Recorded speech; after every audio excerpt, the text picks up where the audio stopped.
Hey there, a very warm welcome from Planner Barry Studio, and thank you so much for purchasing our simple monthly budget sheet. If you're looking for a clean, no fuss way to track your income and expenses while still getting powerful insights and visuals, this sheet was made just for you. So let's quickly walk through this README tab before we jump into the actual budget sheet. So over the top, we have some important notes. So do note, folks, that most formulas are working behind the scenes. So don't worry, the sheet does all the math for you. Just stick to the white cells for input and you're good to go. Right below that, we have a section to get you started. So a quick overview of how this sheet works, step by step. Below that, we have a link to the tutorial, should you feel like hearing my voice again. And right at the bottom, we have an FAQ section, should you have any questions on why certain cells are locked, or if you wish to use this tracker across multiple months. Alright, so let's jump into the main budgeting tab.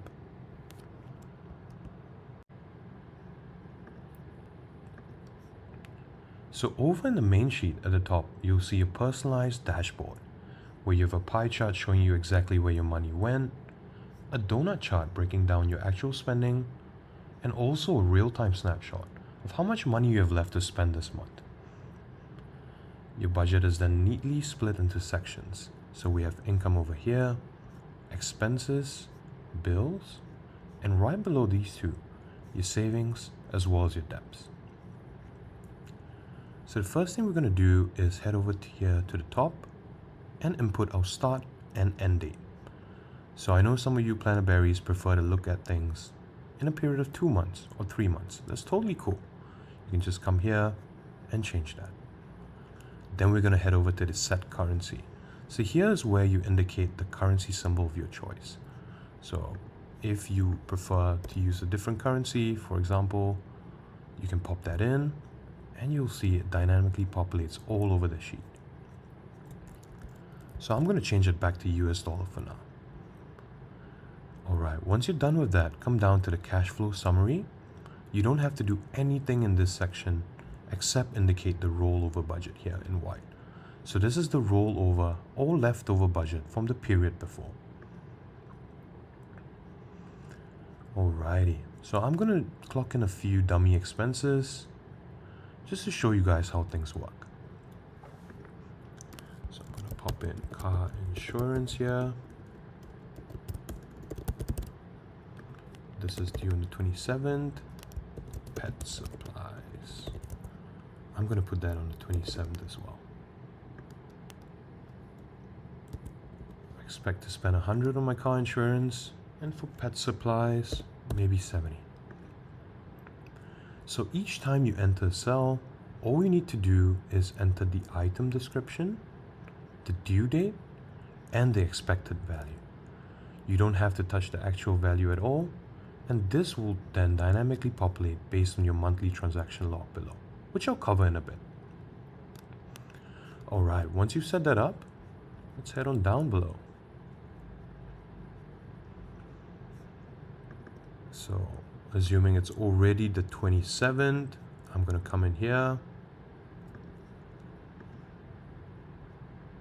Car insurance, that was exactly $100 on the 27th as well.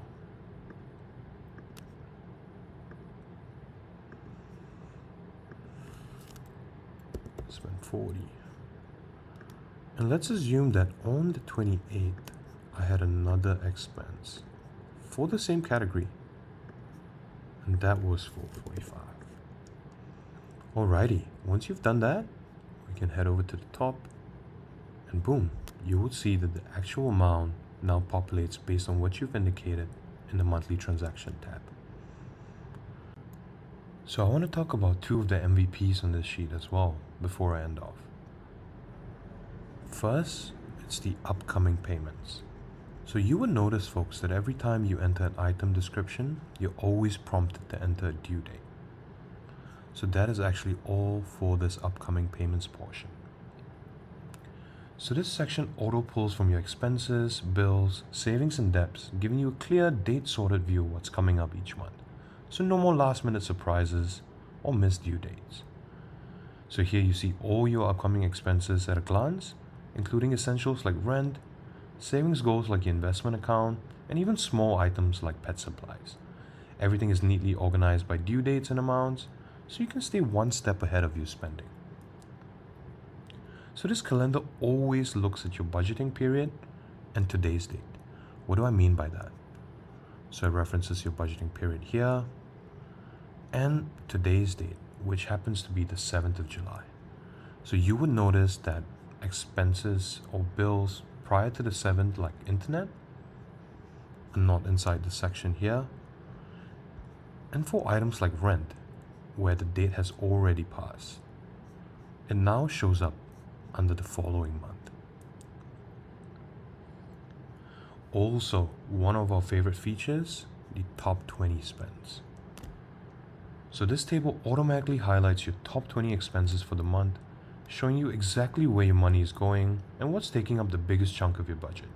So this is really perfect for spotting trends, cutting back, or just getting real with your spending habits.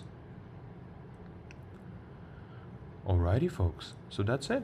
Whether you're budgeting for yourself, a partner, or your household, this tracker gives you the structure, clarity, and freedom to take control of your finances. If you've loved this sheet, check us out at Planner Berry Studio on Etsy, where we have more budgeting tools that I'm sure you guys would love. And if you ever need a hand, just send us a message on Etsy. We're always happy to help. Happy budgeting, Planner Berries, and I'll see you again real soon.